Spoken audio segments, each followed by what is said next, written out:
right. Charlie's clicking in. Oh, Well, there's a name. There's a name on the screen. This is going to be like it's going to be like bingo. Oh, there he ugh, is. ugh, There he is. This is a tax ugh. notice. Here's a notice. I got such shitty lighting. Why is my lighting so shitty? Your lighting is really shit. Look at my lighting. I have good lighting. Behind the scenes he normally films are I gotta send you objective good the. lighting. I gotta send you this above monitor light that I have is fantastic. I've got one that Sam. It's awful. Yeah. Well, this was your mistake. Was listening to anything Sam had to say, at least from a technology perspective. Periodically, he has something real estate useful to say. I think the thing blinds me. It blinds me. It doesn't light me up. It blinds my eyes. Well, that's what mine. The Like a way halo. mine Do you like a is- little halo? No, mine's no. I have like a flat bar. I'll send you a picture of it or wherever I got it. It's awesome. When I look at it, it's got like black plastic, and then the light shoots downwards only. So it's that's not in pretty my eyes because I Blind. hate. Well, you're a little bit better now. Yeah, I closed my door, open up some blinds. Well, we got a lot to talk about today. I heard you're like people are trying to take all your money and give you nothing and title insurance, and I've seen emails. I saw Come On Man. I know I was just telling one of my sons about the Come On Man history, and here you've reverted to Come On Manning. So what's going on? I couldn't follow all the email traffic. I was getting confused. What happened? Golly, the funny thing is, this happened today, the same day that we're doing this podcast. So our buddy Sam, right there, calls me Yeah. doing a $1.65 million loan on a condo conversion in Trinidad and DC. Wow. We've been working on this thing for a month, at least a month, maybe a month and a half. And then we're getting ready to close it today because, of course, everything needs to be closed yesterday. And so they wanted to rush it and close it today. We had been doing all this work for a month and a half. So Sam goes to me, he goes, do you know that we're giving a $1.65 million loan to an LLC that does not own the property? I said, Now I don't know everything about title work, but it didn't look right to me when I was doing my review of the title, and it showed whose name it's being I said, put under. Sam, what are you talking about? Of course, we're not giving a loan to some LLC that doesn't own the property. And sure enough, right. And mind you, a title company, who I guess we're not allowed to talk about. Matter of fact, there happens to be two title companies that are being put into the Shark Tank as we're telling the story. And so, mind you, the title company has done their work. We have a title commitment, supposedly, right? So then I did the title search myself, and I found that the property is not owned by an LLC, and it's in DC, so this makes things even worse for us. It's owned by an individual. And so, of course, all of our deed of trust, promissory note, everything is going to an LLC that does not own the property that we're financing. Here's where it gets better. One of our competitors with the capital letter N has had a hard money loan against this property for 2 years.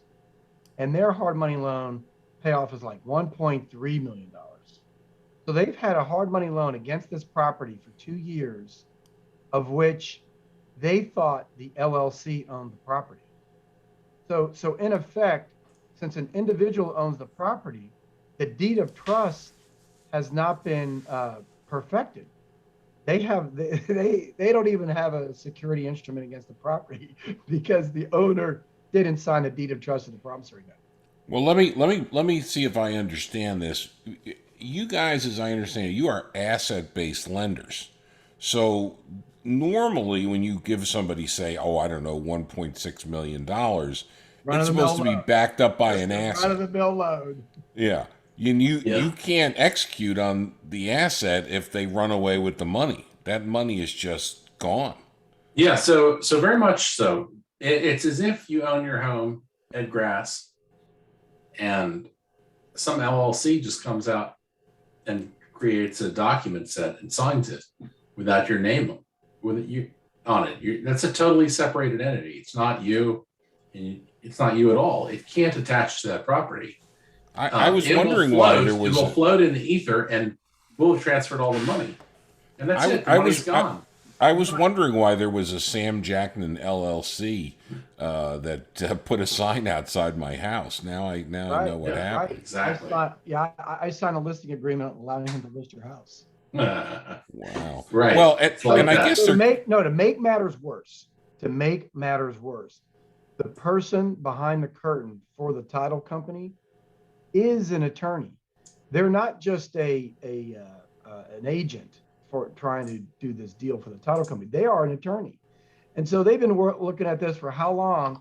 And so that's what made me just send the slop. First of all, telling everybody how this is. I said it was beyond sloppy, and then I sent the come on man email to Vince, the guy that to VP, who referred us the deal, and so I'm just beyond amazed. well. This attorney was going to allow us to put a deed of trust on a property to an LLC, knowing full well that an owner, personal name, owns the property. So the attorney's Well, defense was going to be, oh, well, we wrote that into the title policy, so you had awareness of it. That was going to be what they would say. And they would do that to anybody, not just to us because we're a little more sophisticated. But they just pass that off. And then it's very hard to unlock that later when there's a fraud and so forth. They'll disclose, they'll say, well, line 4 says it. It says that you weren't doing it, and that's what we understood it to be. Yeah, didn't you have some issue related to that where you had a closing letter that instructed, and I think your standard closing letter, which for the listeners, that's like the bank sends to the title company in order for the $1.6 million, to pick a number, goes out for this transaction, you have to do the following things. And usually, and it says like, have a deed of trust in the proper name or whatever else, and it's a pretty time tested letter. And I seem to remember that letter helping you in some situation once, because they basically had violated the terms of what essentially is a contract. Right. The with letter closing tells them what to company. do. They sign off on the letter, but then they slip something into the title work that says, oh, this is other than what was said in the letter. And then their defense is, hey, it was in the title work and you saw it. Oh, that's right. So- Well, and that might get the title company out, but then the errors and omissions for the attorney's office might trigger Right. because of that. And then, of course, you don't want to get in the battle of all the insurance companies fighting amongst each other who pays and when they pay. No. Plus, and isn't it with these title policies, your interest losses? I mean, you'd be protected for the 1.6 million probably, or through the E&O if they had that much coverage. That's a lot of coverage. A lot of coverage is like $1 million maximum. But you wouldn't get your lost profits on that protected. Right. No. Not only that, but it's going to take at least 1 year to collect your money back. Right. Right. So then there's the lost One use year. of time value of the money. Oh my gosh, yeah. And so the little birdie called me this morning and said that, and I was just like, oh, I'm the little birdie. Sammy Birdie, Well- Birdie J.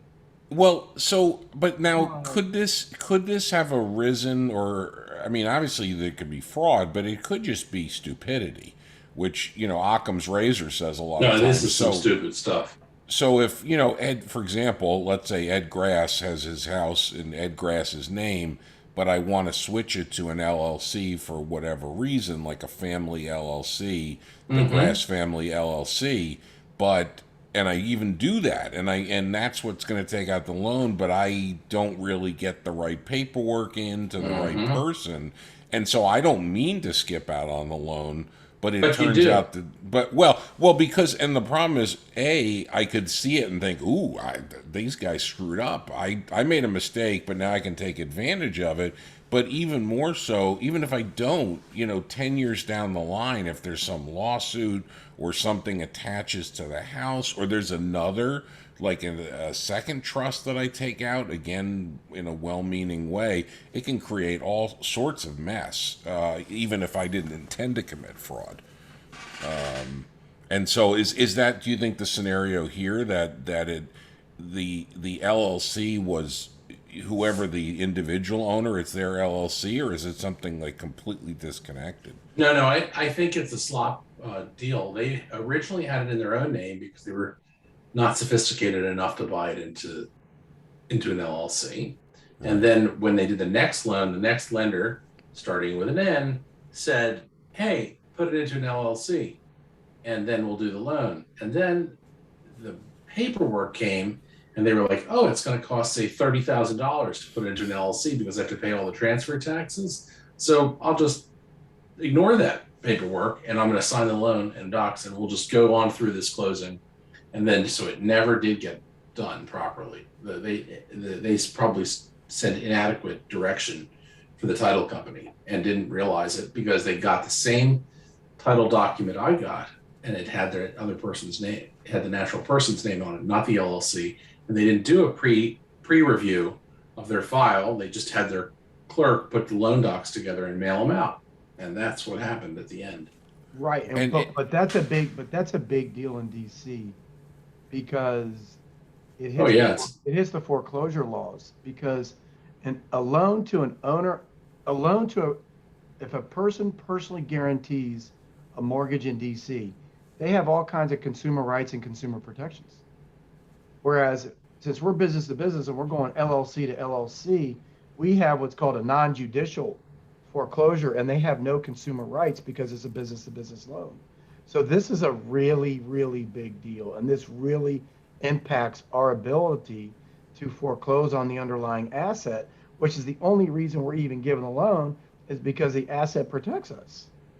well, in I some think in this jurisdictions, case, in some jurisdictions, isn't it a regulatory violation? Like private lending, yeah, you're usually pretty good. Although we don't know all the states, but as Charlie said, if it's business to business, and your lending LLC lends to another business, it doesn't implicate a lot of the like you say, consumer protection, but there's also regulatory requirements that if you're lending to a private individual, well, now you have to register as a bank, or yeah, some sort of lending. I think Maryland at least has that, right? I assume yeah. DC. DC, of So course. right, so not only would you have trouble foreclosing, but you could get a big regulatory fine Yeah, if that ever came up. and the owner of this property, if he were to realize what he had, I think he could probably legally go get another loan and just say, "I'd like a loan in my personal name on this property," and he'll have a first position note and deed of trust. It would be hard to say it was fraud because the prior loan is in the name of an LLC unrelated to him. Like, I mean, he may have an ownership in it, but it's not him. It's a different entity, and it's not attached to the property because he wasn't didn't sign it as the owner. Right, right. It's possible you might be able to bring a fraud suit against that, but even so, like we said, maybe there was no intent to deceive. So people bandy that word fraud around a lot, right? Well, to have fraud, there has to be an intent to deceive somebody. You actually deceive them, and they have to have reasonably relied on the deception. And so I don't know that a title company could say that they reasonably relied. If this is just some, like you say, not a guy who does a lot of these buys and sells of houses, he's like, I don't know. They sent me some stuff, and I don't remember what I was supposed to sign, and they said it was all good to go. And it may there so there was there an intent to deceive, and even if there I was don't there think so. reasonable reliance, right? Right. I mean, I So think there was an attempt to evade the tax transfer taxes. yes, Mm-hmm. Mhm. that's And then exactly what they should. and I mean, they've done everything on the cheap. It just looks like it. That's Yeah, what they would do. I don't feel there wasn't an intent to deceive us. Right. The owner himself, we met the owner before. He's one of those type of guys that just, whatever you tell me to sign, let me know what to sign. I'll sign it, even though he has probably no idea exactly what he's signing. So where my problem comes in is that the term SS comes up, which means sloppy shit, is that we relied on a title company, an attorney to do this work as we should do. And we're just sort of reviewing it, making sure that they're doing what they're supposed to be doing. And so to go back into the land records, and it's plain as day, because you got a layman like myself who went back and looked at the land records, and it's plain as day that there was never a transfer from the individual's name into the LLC. I mean, it's like night and day. It's that obvious. And so my question is it must just be SS, because they must have just offered some commitment and not even reviewing the number one thing, which says, is the owner the same person getting the loan? Because when Sam called me up this morning and said, do you know that you're giving money out to an LLC that doesn't even own this property? And it never even dawned on me, because we've never had this issue come up in 8 years. So I'm like, Sam, what are you talking about? Why are you even looking at that? And sure enough, he goes, well, I've got these processes that I go through, my check boxes, and this was number one, and I got to number one, and the owner wasn't the same person that we're lending the money to. Well, what's so astonishing about this is you talk about it being sloppy. This is like you're sending a letter to Tom, and you in New York, and instead you address it to Mary in California. This is not a close mistake. And the other thing I always say, when you see these air disasters or terrible things, there's usually three big mistakes, because a lot of stuff has redundancy to prevent this. So Sam was the final redundancy that caught this mistake for your transaction. The prior one had probably the same three mistakes, that the title the title review should have seen it, the attorney should have seen it, the closer should have seen it. Even one more, they have post closing. I guess I should have seen it. Right, but that's well, yeah, it's well, but it's so yeah, it's just it's one of these scenarios where people just make ridiculous mistakes. I don't know, but I guess that's why you have insurance and why you buy title insurances, and hopefully they stand behind it. Yeah, but I know. But then there's the other layer that missed it too, was the person that binded the commitment to give us title insurance. Isn't there a title insurance underwriter? They didn't even read it. They didn't even read it. Okay. Well, it's usually, isn't it the closing attorney that does the insurance? It's the one they get like 90% of the fee, and they're supposed to do all that work, and she did nothing. I think they rely on the abstractor a lot, where the abstractor goes and looks at that stuff and produces the title report. But I don't know. But let me ask you this question: Were you guys throwing around a whole lot of terms that no one would understand? No. I just got on, and I'm hearing the abstractor, and hopefully Probably. someone explain what an abstractor means, because I'm thinking like an artist. All right, right? this is true. This is true, right? Yeah, I know. Without me here, it just went way left, didn't it? The answer to your question is we probably went over a lot of people's. A lot of I don't think acronyms and all so. kinds I of mean, stuff. I think it was, well, what Sandra missed was this literally, Sam and Charlie were about to give a $1.6 million loan to an LLC that didn't actually own the property. The property was in the name of an individual.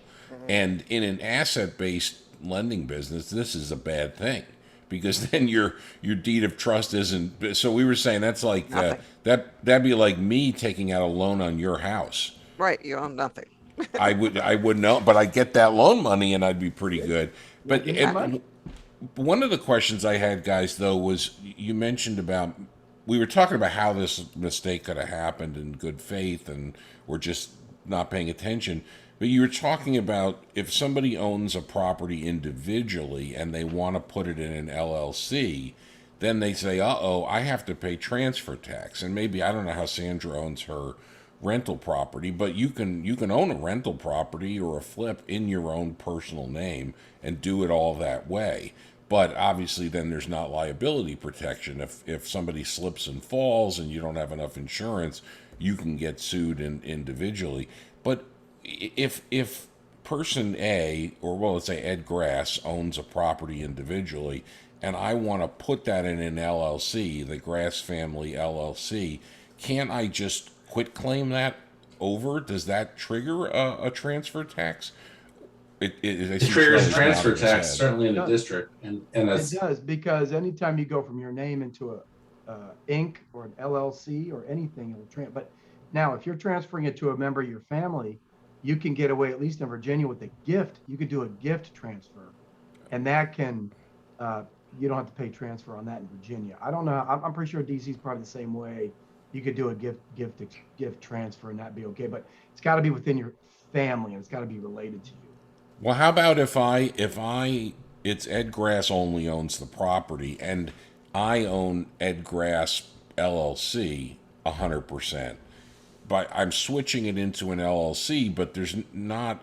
I guess That there is might be technically okay. an ownership. Yeah, that might be okay. Since you're a single member LLC, I think that's okay. I don't have to ask somebody. Well, and this is again, and to get back to Sandra's point, it shows you how complex this stuff can get. So if the lender says it's got to be in an LLC, you may need to talk to somebody who understands. Like, I'm a lawyer, I don't even get all the tax consequences in different jurisdictions of what you can transfer without triggering a transfer tax.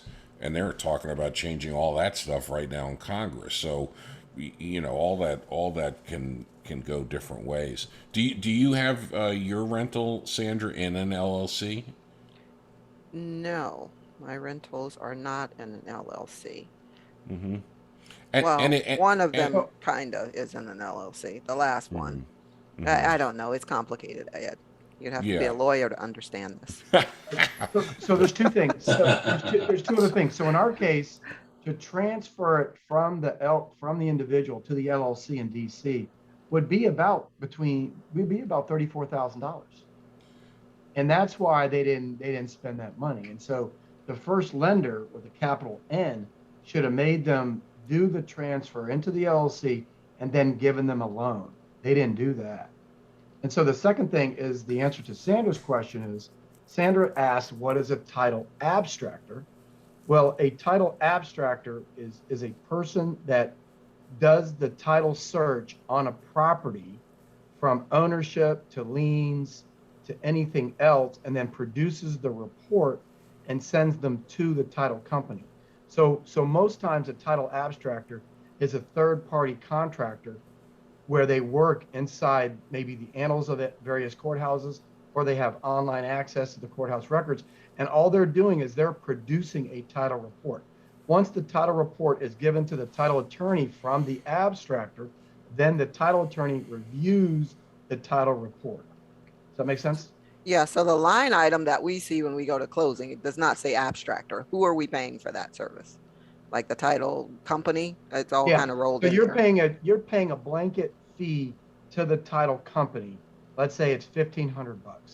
Out of the $1,500, roughly 200 of that gets sent to the title abstractors company.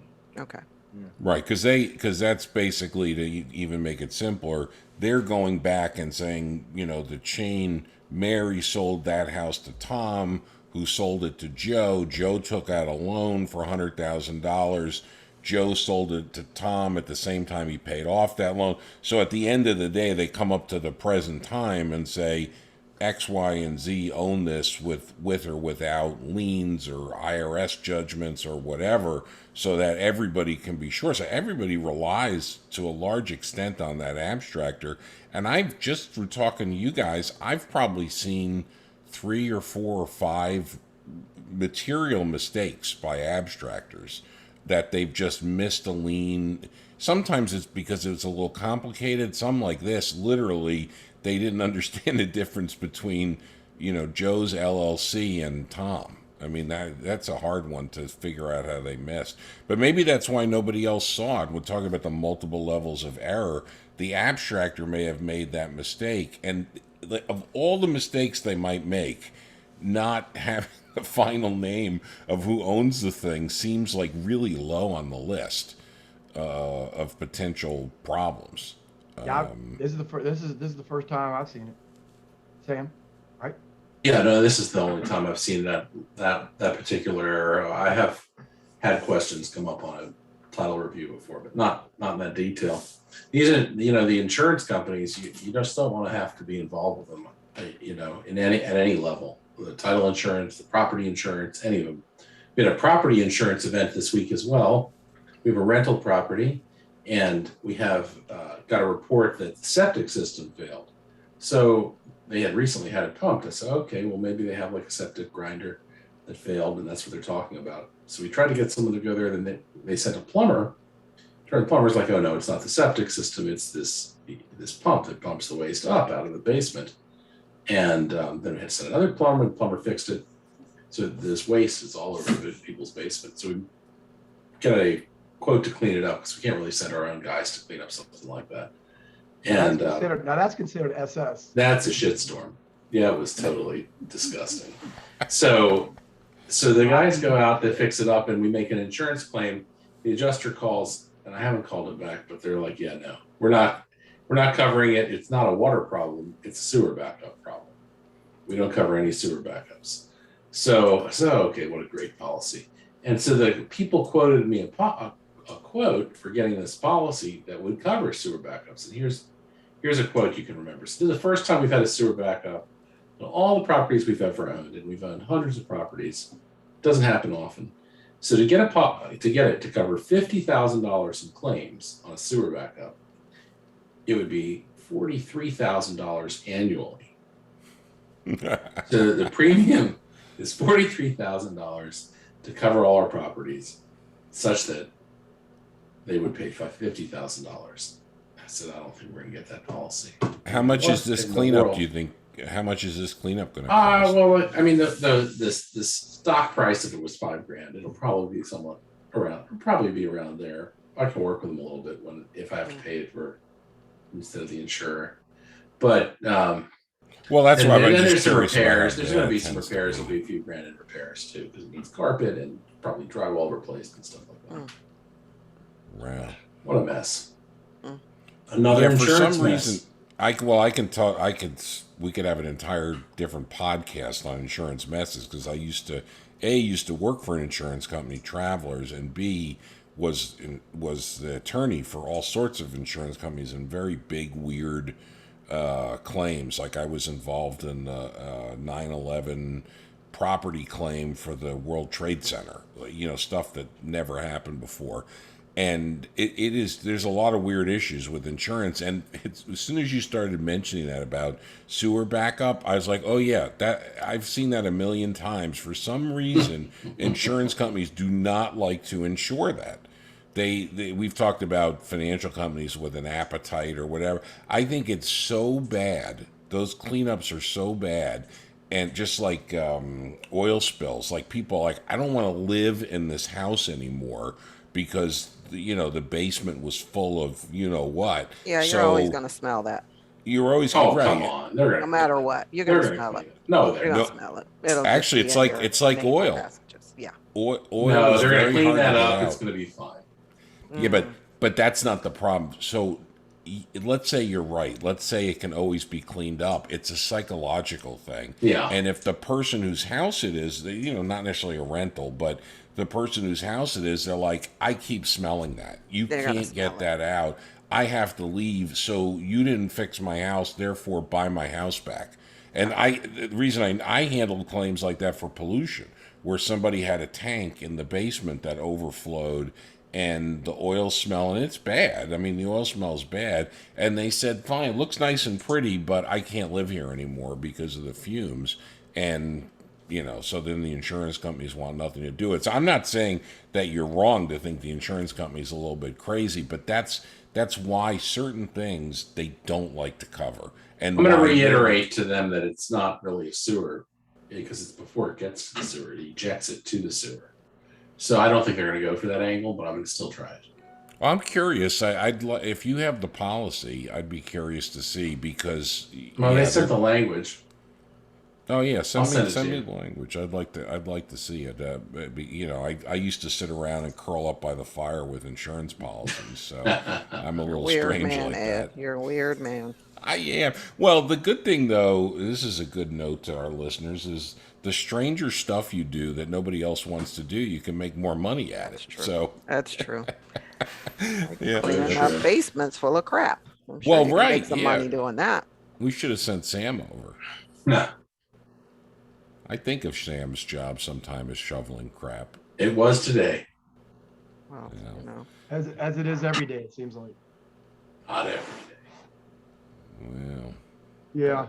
On another note, we want to send out a thank you to Michelle. Am I allowed to say her name?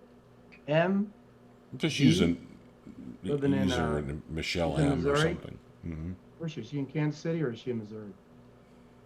She same sent us place. a good story on a mailbox scenario in the wrong place, and so we want to thank you for sending in that story.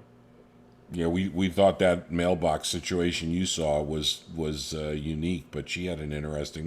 Maybe we'll talk about it in some more detail on another podcast. But that's we love to hear our listeners' basement tales. They I'm sure there's even stranger stuff out there than we've seen. Yeah, and I paid that guy a visit too last week about the mailbox, and I told him again, I noticed that you didn't saw that mailbox and put it in the right place. And so he just told me that, yeah, he hasn't gotten around to that yet. And so I would have done that yesterday. Well, maybe it's good if the FBI's ever looking for you. Like I have that mindset when the lights come on by a police car within a mile of me, I immediately am sure they're coming to arrest me. So, maybe he's thinking this is good. Nobody can find me if they're coming to marshals to knock on my door. Hey, Wow. well, another week of Basement Tales. Thank you, everybody. And if you like what you've heard, like us and subscribe. And send in your stories and your comments, please. We love them. Please do.